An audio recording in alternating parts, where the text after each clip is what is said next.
I'm Marisa and welcome to my temporary kitchen. My kitchen is being renovated right now for you guys and me, of course. Thanks to my brother Dino and my sister-in-law Jen for making me use their kitchen until my kitchen is A-okay. Anyways, today I'm gonna be teaching you how to make cocido. Now let's begin.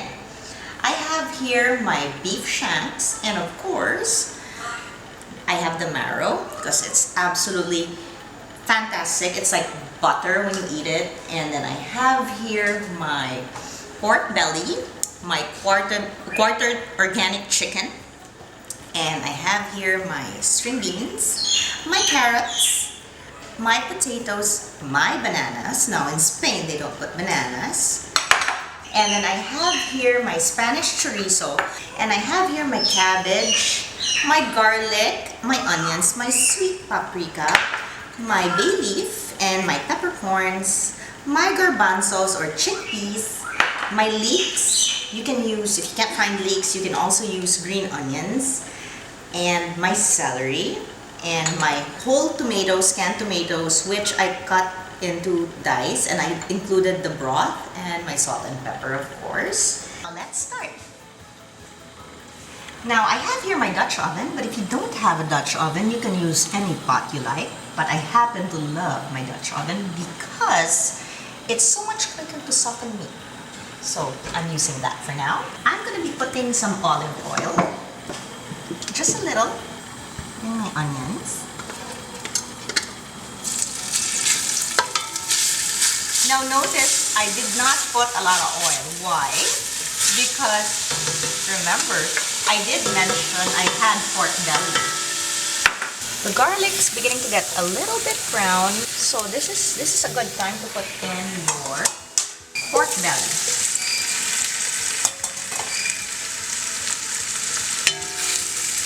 When you see the oil coming out of your pork, you may put your beef. I'm gonna make it cook a little bit before I put my chicken. But just a little bit. Now we're ready to put my quartered chicken.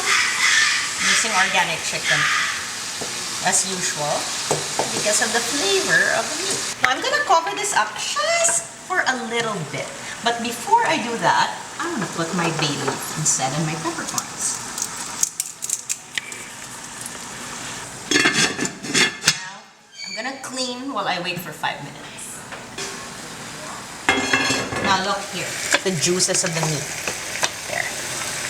That's what you want to see. At this point, I'm going to be adding my celery and my leeks. Now this will add a fantastic flavor to my broth. Just going to mix it in. And let it cook with my meat for another 5 minutes. Now, at this point, I'm ready to put my water in. Doing this. Now you want to make sure that all the meat is cooked. What I'm going to do is, I'm going to lower the heat and make my meat simmer till it's tender. I'm waiting for my meats to soften. I'm going to be making my tomato sauce. Now what makes this special is the flavor of the chorizo. You're going to see me frying the chorizo just for a teeny bit in olive oil because I want the flavor of the paprika to stay in my oil while I saute my onions and garlic there and put my tomatoes. Now let's start. I'm gonna be making a sofrito. Sofrito means frying garlic, onions, and tomatoes in olive oil. Now this is done. I want the flavors of the chorizo to be in the broth. Now I'm gonna be frying my onions. Not too much.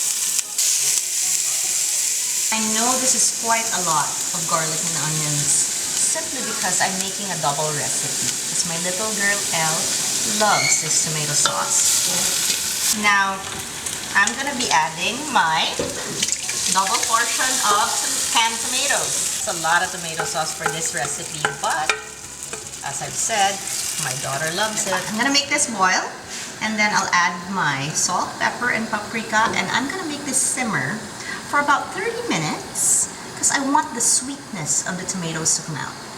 Now I'm going to be putting in my paprika. I'm gonna season this with salt and pepper and make it simmer for 30 to 45 minutes or until I get rid of the acidity. My tomato sauce is ready at this point. This has been simmering for, actually, to be honest, since I made a double recipe. Usually it's 30 minutes, but this one I simmered for an hour because it's a lot. Salt, a bit more pepper, and some parsley. Give it a stir. And we're done. This is done. I took out all my meats. Here, look at it. It's right here. I took it out, so what's left there are my vegetables. So first things first, I'm gonna be dumping my potatoes first, and then my carrots. Now we're gonna wait till potatoes and carrots are cooked. I'm gonna be adding my chickpeas. Now while I'm waiting for my vegetables to cook, I'm gonna be making my eggplant sauce. Now I'm gonna dump it in my food processor. A little bit of raw garlic. About, let's say for 4 tiny eggplants, 2 cloves of it. And some extra virgin olive oil. And a little bit of red wine vinegar. And some salt.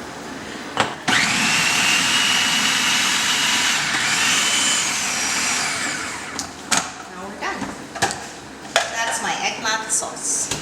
Now I'm ready to take my vegetables out, my carrots, and my potatoes. Now I'm gonna be putting my bananas. We're just gonna wait for that to cook, and then I'm gonna be putting my cabbage and my string beans. Now that my bananas are halfway done, I'm gonna be adding my string beans. Now I'm ready to take my string bean. Now as you can see, this is a super easy dish, but it's just time consuming but well worth the effort. I'm gonna be putting in my cabbage. Now I'm gonna be showing you how to plate this dish. I'm gonna take the cabbage out, and then I'm gonna be plating the meat. Now this is my cocido. I have here my broth, my meat and vegetables, my eggplant sauce, and my tomato sauce. I'm ready to eat. First things first, I'm going to be putting my broth in a cup.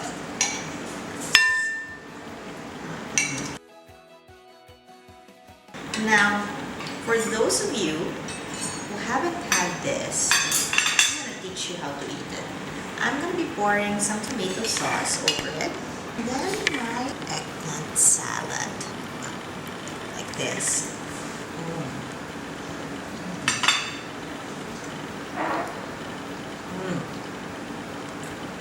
Wow. It takes me back to those Sunday lunches we have in the house. And then I'm going to be cleansing my palate with my eggplant sauce. Wow.